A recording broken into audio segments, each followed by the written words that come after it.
Welcome to the Project Management Fundamentals as we continue in this module to look at the introduction to Project Life Cycle Process Group or Framework.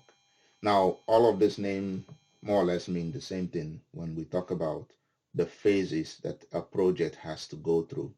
So, practically speaking, a project management life cycle is simply a framework or a process group or the set of phases which comprises a set of distinct high-level stages that a project manager or someone needs in order to transform an idea of concept into reality.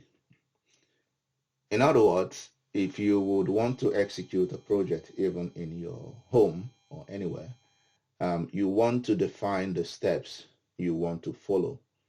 This is actually what we call a process planning, which means you want to know at what point you will start, you know, and then when you will start to make a plan and then execute the plan and then monitor, see how things are going, and then close the project. So in other words, there are 5 defined phases, which is the initiating phase, the planning phase, the executing phase, the monitoring and controlling phase, and the closing phase. So in the initiating phase, you define, it's a process that helps you define the new project and what are the things you consider to check for yourself whether you should even consider doing this project. So it's something that you think about that allows an organization to look at, is this a project with a good business case and should we do it? Is it profitable?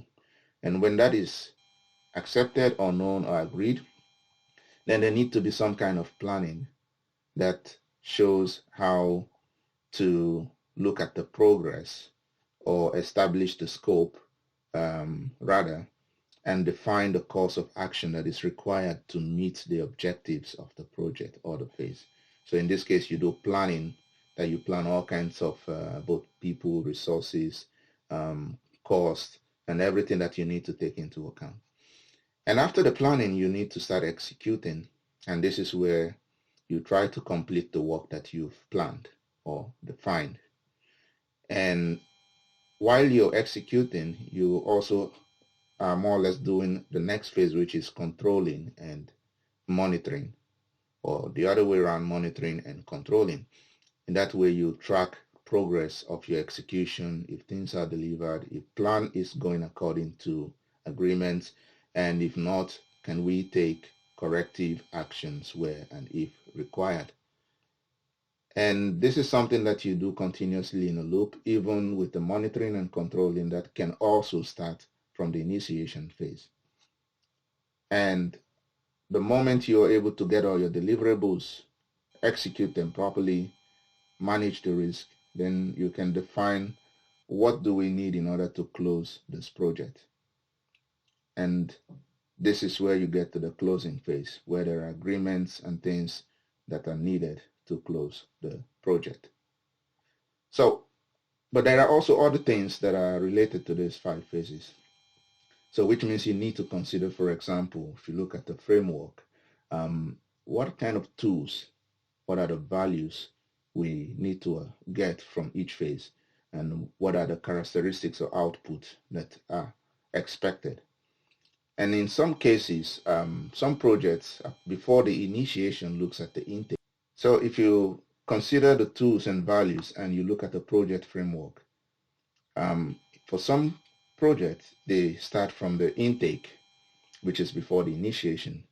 And in that sense, you have to look at certain things like the business case, the project complexity, which are tools you need, and the purpose for which that project is before you can go more into initiating it and defining directions for the project. And initiation phase looks at what and the tools like charter, where you document everything that you really need. Who are my stakeholders? What are their responsibility? That is the RASI. And what kind of communication? And here, the value here is that you want to make sure that you are working on the right thing. This is basically what happens between intake or initiation.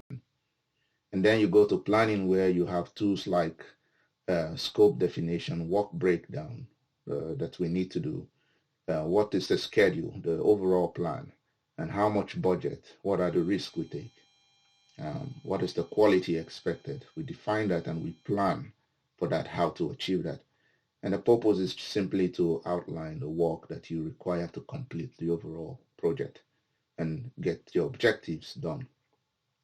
So the value is that you want to perform the work in the right way, not just working on the right thing, but also making sure you perform the work in the right way. This value also cuts across the next phase, which is the execute phase. And while you're doing the initiation, the planning, the execution, the closure, you are also doing the monitoring. So all the values that comes from all these other phases, like the initiate, planning, and execute and close, also are embedded in the monitoring and controlling phase. And in the execution phase, you look at status report, which are the tools you need, issue management like a risk register, change requests like logging in changes to the project and getting approvals for them. And the purpose is to make sure that you execute the work as defined in the plan, and that you also ensure that the project is completed as outlined with the right quality managed. And when that is done, you can then move to closure, where a number of tools that you're looking at consist of the transition plan, what are the lessons learned, and how do we close out. And this is simply to make sure that the activities that you need to perform in order to close the project correctly, and people can find things afterwards, and the team can go to do other things, are defined. And this creates a value of sustainable change to the business. And a number of characteristics, in summary, how you can look at them. For example, initiation looks at the objectives, the project manager is identified, there are constraints identified, authorization is given, and in the planning you look at statement of work, project plan, what are the assumptions and constraints, and what are the success factors, and also updating the plan. And in executing, you look at the deliverables, acceptance criteria, and what are the efforts and actual, what is the data saying about the actual effort and things put, and what are the change requests, the issues that you find when you start executing, and how you can control and monitor those changes and get feedback to such that you can replan and execute again. And once all that is done and you are able to see the performance status, the report, manage the change requests, manage all the issues and the results.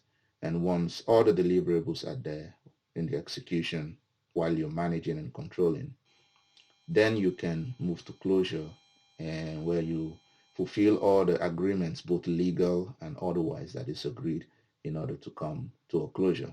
And then the team can also go to other projects. So basically, this is what the life cycle or process group means. There's more in it because each of these can form a topic of their own, but basically this is what you need to think about and can go more in depth in each one of them in understanding them. So we will look at each phase in the coming modules. Thank you.